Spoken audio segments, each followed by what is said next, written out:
आज supreme court का जो ऑर्डर आया है ये कई मायनों में बहुत ही ऐतिहासिक ऑर्डर है। दिल्ली के लोगों की बहुत बड़ी जीत है। दिल्ली के लोगों के साथ जो अभी तक अन्याय होता आया उनके साथ माननीय सुप्रीम कोर्ट ने न्याय किया है। आज से 8 साल पहले 23 मई 2015 को हमारी 14 फरवरी 2015 को सरकार बनी थी। फरवरी, मार्च, अप्रैल, मई 3 महीने के अंदर, सरकार बनने के 3 महीने के अंदर ही जैसी हमारी सरकार बनी 67 सीट आई।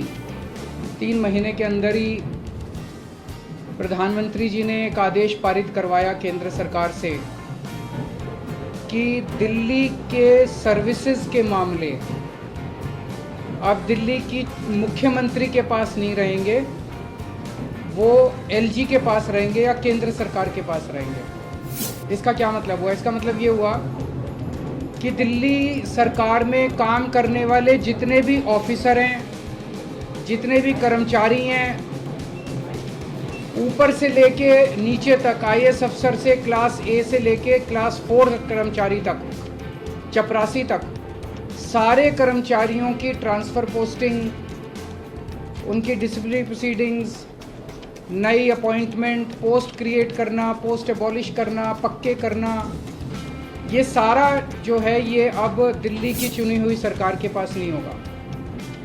यानी कि अगर मैं मुख्यमंत्री हूँ, मेरे सामने कोई कर्मचारी रिश्वत ले रहा है, मैं उसे सस्पेंड भी नहीं कर सकता, मैं उसकी ट्रांसफ़र नहीं कर सकता। एजुकेशन सेक्रेटरी कौन होगा ये हम नहीं तय कर सकते, हेल्थ सेक्रेटरी कौन होगा ये हम नहीं तय कर सकते। ये आदेश प्रधानमंत्री जी ने 23 मई 2015 को पारित किया। 8 साल हो गए।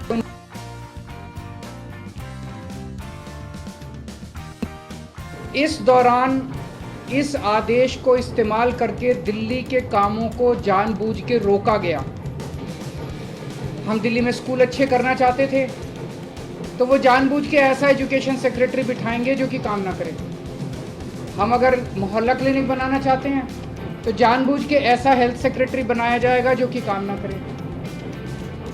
जानबूझ के ऐसा फाइनेंस सेक्रेटरी बिठाया जाएगा जो हर चीज़ के अंदर अड़ंगा अड़ाए। तो इसको इस्तेमाल करके दिल्ली के हर काम को रोका गया। एक तरह से मेरे दोनों हाथ बांध दिए गए पीछे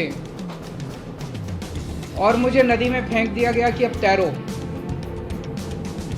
ये तो ऊपर वाले का शुक्र है कि दोनों हाथ बंधे हुए होने के बावजूद भी हम किसी तरह से तैरते रहे और ऊपर वाला हमारा साथ देता रहा। इन सारी कठिनाइयों के बावजूद दिल्ली के अंदर हम लोगों ने इतना शानदार काम किया पिछले 8 साल के अंदर। तो आप सोच सकते हैं कि अगर हमारे पास पूरी पावर होती तो हम कितना ज़्यादा काम कर सकते थे। आज हम सुप्रीम कोर्ट के जस्टिस चंद्रचूड़ के जो और 4 जजेस हैं उस बेंच में, संविधान पीठ में, उन सब के तहे दिल से शुक्रिया अदा करते हैं कि उन्होंने हमारे साथ न्याय किया। मैं दिल्ली की जनता को केवल बधाई नहीं देना चाहता, बधाई देना चाहता हूं और उनका शुक्रिया करना चाहता हूं कि जो इतना लंबा संघर्ष था, उस संघर्ष में दिल्ली की जनता ने मेरा साथ दिया। दिल्ली की जनता के साथ के बिना मैं कुछ नहीं कर सकता था। आज जो ये इतनी बड़ी जीत हुई है ये उन्हीं के आशीर्वाद, दिल्ली की जनता के आशीर्वाद और उनके साथ का, उनके सहयोग का नतीजा है। कदम कदम पे उन्होंने मेरा साथ दिया दिल्ली की जनता ने। अब हमें एक बहुत बड़ा मौका मिला है। दिल्ली का काम जो है अब ये 10 गुना स्पीड से होगा आज के आदेश के बाद। बहुत बड़े बड़े काम होंगे अब दिल्ली के अंदर जो सोच भी नहीं सकते। सबसे इम्पोर्टेंट है हमें एक ऐसा प्रशासन देना है दिल्ली के लोगों को जो कि रेस्पॉन्सिव हो, जो कि जनता की ज़रूरतों के प्रति सिंपैथेटिक और कंपैशनेट हो। तो अगले कुछ दिनों के अंदर आप देखेंगे बहुत बड़ा प्रशासनिक फेरबदल होगा। कई सारे ऑफिसर्स को, कर्मचारियों को ट्रांसफ़र किया जाएगा इस आधार पे कि उन्होंने अभी तक कैसा काम किया। कुछ ऐसे ऑफिसर्स हैं, कुछ ऐसे कर्मचारी हैं जिन्होंने पिछले कुछ महीनों में 1-1.5 साल में दिल्ली की जनता के काम रोके। कुछ ऐसे ऑफिसर्स हैं जिन्होंने दिल्ली में मोहल्ला क्लिनिक में दवाइयां बंद करा दी, अस्पतालों के अंदर दवाइयां बंद करा दी, जल बोर्ड की पेमेंट रोक के कई जगह पानी बंद करा दिया। ऐसे कर्मचारियों को, ऑफिसर्स को चिन्हित करके उनको अपने कर्मों का फल तो भुगतना पड़ेगा। लेकिन बहुत सारे ऐसे कर्मचारी और ऑफिसर्स हैं जो बहुत घुटन महसूस कर रहे थे, ईमानदार लोग हैं, काम करना चाहते हैं। उन सारे कर्मचारियों को, उन सारे ऑफिसर्स को मौका मिलेगा काम करने का। उन सबको जो डेडवुड है, जो करप्ट हैं, जो इनएफिशिएंट हैं, उनको अच्छी पोस्टों से हटा के साइड किया जाएगा और जो अच्छे हैं, एफिशिएंट हैं, ईमानदार हैं, रिस्पॉन्सिव हैं, कंपैशनेट हैं, उन लोगों को, उन सारे अधिकारियों को और कर्मचारियों को मौका दिया जाएगा कि वो दिल्ली की जनता की सेवा कर सकें। सारे प्रशासनिक सिस्टम को भी दुरुस्त किया जाएगा। ये सारा सिस्टम भी सड़ा गला सिस्टम है। ऐसा सिस्टम बनाया जाएगा जो जनता के प्रति जवाबदेह हो और जनता के लिए रिस्पॉन्सिव हो, जनता की ज़रूरतों के प्रति रिस्पॉन्सिव हो। तो व्यवस्था के अंदर जितनी कमियां हैं, इन सारी कमियों को दूर किया जाएगा। तो पूरे सिस्टम को और ऑफिसर्स को और कर्मचारियों को जनता के प्रति जवाबदेह बनाया जाएगा और जनता के लिए रिस्पॉन्सिव बनाया जाएगा। एक लीन एंड थिन गवर्नमेंट तैयार की जाएगी। Lean, thin, responsive, compassionate and accountable government. ये हम चाहते हैं। दिल्ली, जैसे दिल्ली ने पूरे देश को शिक्षा का मॉडल दिया, हेल्थ का मॉडल दिया, अब एक ऐसे गवर्नेंस का, एडमिनिस्ट्रेशन का मॉडल हम जनता के सामने रखेंगे, पूरे देश के सामने रखेंगे। मैं देखता हूं कि कई ऐसी पोस्ट्स हैं जिनकी जरूरत नहीं है। उनमें कोई भी कर्मचारी या अधिकारी बैठ के जनता की 4 अड़चनें ही लगाता है। अगर वो ना रहे तो ज़्यादा अच्छा रहेगा। तो ऐसी पोस्ट्स को चिन्हित करके या तो उन्हें खाली छोड़ा जाएगा या उन्हें अबॉलिश कर दिया जाएगा। जहाँ जहाँ ज़्यादा पोस्ट्स की ज़रूरत है वहाँ ज़्यादा पोस्ट्स क्रिएट की जाएंगी। जहाँ जहाँ लोगों को ज़रूरत है वहाँ ज़्यादा पोस्ट, जैसे अब इतने मोहल्ला क्लिनिक बना रहे हैं, तो जब डॉक्टर्स की ज़रूरत है, पैरामेडिक्स, वहाँ और क्रिएट किए जाएंगे। तो अभी तक हम लोगों ने स्कूल, अस्पताल में एक मॉडल दिया। अब पंजाब के अंदर हम एक अच्छे लॉ एंड ऑर्डर, कानून व्यवस्था लागू कर रहे हैं। उसी तरह से दिल्ली अब कुशल प्रशासन का एक मॉडल पूरे देश के सामने देगा। मैं एक बार फिर से दिल्ली की जनता का बहुत बहुत आभार व्यक्त करना चाहता हूं, जिन्होंने पूरे संघर्ष में हम लोगों का साथ दिया।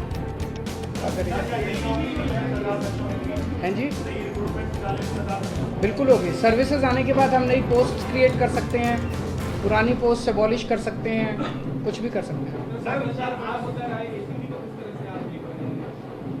एसीबी अभी चुनी हुई सरकार के पास नहीं है, लेकिन विजिलेंस अब आ गया है। तो जो लोग अगर गलत काम करेंगे, भ्रष्टाचार करेंगे, कानून के हिसाब से काम नहीं करेंगे, उनके ऊपर विजिलेंस की कार्रवाई, डिसिप्लिनरी प्रोसीडिंग्स, विजिलेंस प्रोसीडिंग्स की जा सकती है।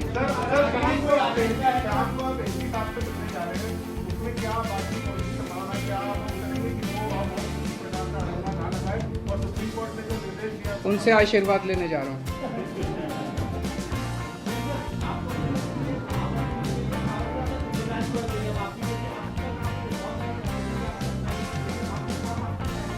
नहीं, जिम्मेदारी तो पहले भी थी, वो जिम्मेदारी विदाउट पावर थी। अब जिम्मेदारी विद पावर आ गई है। जिम्मेदार देखिए, जब भी जनता वोट देती थी तो वो तो यही कहती थी, जी हमने तो केजरीवाल को वोट दे दिया, अब केजरीवाल जाने पावर है कि नहीं है उसके पास। जनता को कि बेचारों को क्या पता TBR क्या होता है, आर्टिकल 239AA4 क्या होता है, उनको क्या पता बेचारों को। जनता तो वोट दे देती है, लेकिन हमारे पास पहले उन जिम्मेदारियों को पूरा करने की पावर नहीं थी, शक्ति नहीं थी। अब शक्ति दे दी है सुप्रीम कोर्ट ने।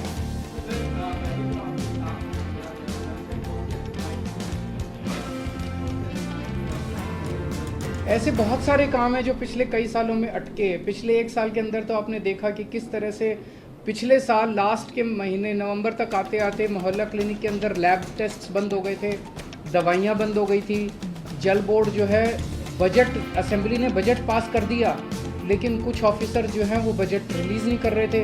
हर डिपार्टमेंट का गला घोंट दिया गया था अफसरों को के ज़रिए, वो अब बंद हो जाएगा। अब जितने जो असेंबली के अंदर हम बजट प्रेजेंट करते हैं और जो जनता की बात रखते हैं, वो सारी चीज़ें अब हम कर पाएंगे।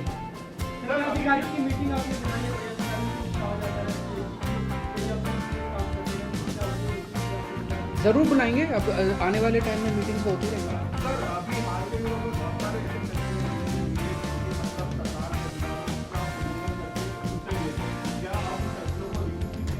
वो फैसले कई सारे गलत हैं, इनफैक्ट कई सारे तो सुप्रीम कोर्ट में पेंडिंग है। कल एल्डरमैन का केस आ रहा है सुप्रीम कोर्ट के अंदर, ट्यूसडे को डीआरसी के चेयरमैन की अपॉइंटमेंट का केस आ रहा है, फिनलैंड जो हमारे टीचर्स को नहीं जाने दिया उसका केस सुप्रीम कोर्ट के अंदर पेंडिंग है। जब मेंशन ही किया था हमने ये केसेस तीनों, तो सुप्रीम कोर्ट की टिप्पणी काफ़ी तल्ख थी कि ये कैसे एलजी साहब रोक सकते हैं। एल्डरमैन की अपॉइंटमेंट बिल्कुल गलत हुई है। जो डीआरसी के चेयरमैन 4 महीने से फाइल एलजी साहब के पास पड़ी हुई थी, एलजी साहब ने अपॉइंटमेंट नहीं होने दी, तो हमें सुप्रीम कोर्ट जाना पड़ा। मुझे लगता है कि अब इतना सुप्रीम कोर्ट जाने की, हाई कोर्ट जाने की ज़रूरत शायद ना पड़े। अब शायद हम अपने स्तर के ऊपर ही कई सारे निर्णय ले सकें।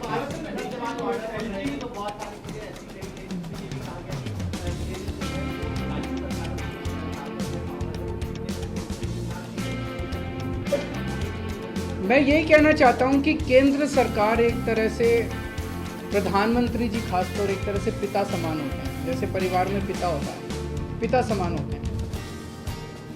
पिता की जिम्मेदारी होती है कि सारे बच्चों को अच्छे से उनका पालन पोषण करें। अगर दिल्ली में आम आदमी पार्टी की सरकार है तो वो हमारे भी प्रधानमंत्री हैं, हम भी उन्हीं की तरफ देखते हैं।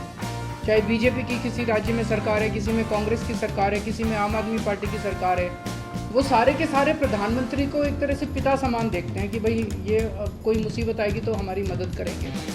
लेकिन अगर जैसे ये 23 मई 2015 को आदेश पारित करके दिल्ली सरकार की पावर छीन ली गई, 8 साल तक हमें बिना पावर के काम करना पड़ा, काम रुक गया, किसका फायदा हुआ?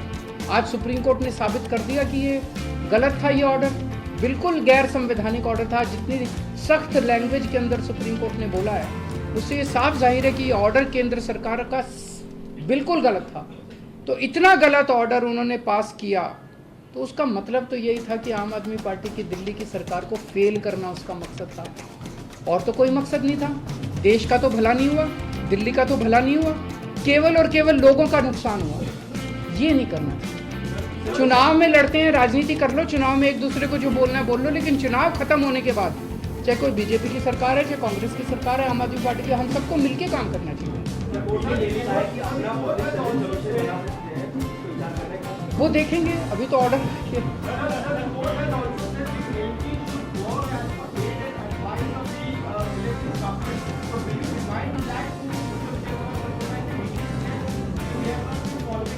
जब उनका आशीर्वाद लेने जा रहे हैं तो सारी चीज़ों पे आशीर्वाद है जी, मिलके काम करेंगे।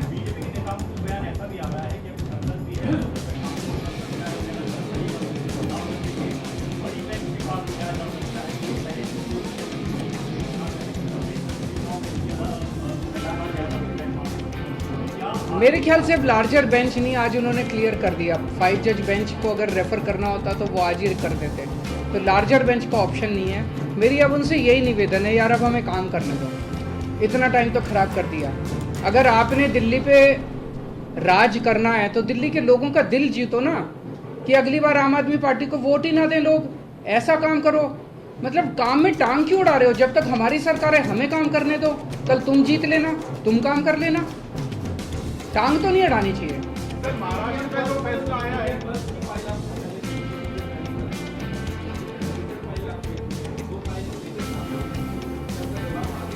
अभी आया नहीं, कानून के अंदर एलजी साहब के पास 7 दिन का टाइम होता है, तो वो भी मैं आज उनसे रिक्वेस्ट करूंगा कि 7 दिन में क्लियर करना चालू करें फाइल। महाराष्ट्र का जो फैसला है मैंने उसको पूरा पढ़ा नहीं है, मैं अपना फैसला सुनने के बाद मैं